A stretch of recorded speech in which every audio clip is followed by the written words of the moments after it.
Ce matin, la Banque de France prévient l'activité dans notre pays va chuter de 9 à 10% en 2020 par rapport à une année normale. Les commerçants dans le dur, les chauffeurs de taxi également, ils vont demander au gouvernement l'annulation de leurs charges.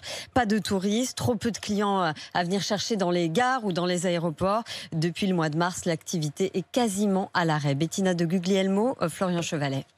Debout à côté de son taxi, en 17 ans de métier, Madani n'a jamais attendu aussi longtemps devant la gare Montparnasse. D'habitude, 15-20 minutes, vous chargez. Et maintenant, je vous dis 2 heures, 2 heures et demie, ça dépend. Ça peut aller 3 heures. Peu de TGV, donc peu de clients. Alors la file de taxi s'allonge le long du boulevard, au risque de gêner la circulation et de se prendre une amende. Jean-Claude commence d'ailleurs à les collectionner. J'en ai plein ici, mais bon, il n'y a pas de boulot, donc on ne sait pas où se garer. Les stations sont pleines. Ça peut créer quelques embouteillages, ça c'est sûr. 2 voitures plus loin, Alexandre est déjà complètement résigné. En ce moment, il gagne 60 € par jour. Des fois, j'ai envie de revendre ma licence et retrouver un autre emploi. Pour vous dire, là, je suis en train de regarder sur YouTube comment devenir ostéopathe.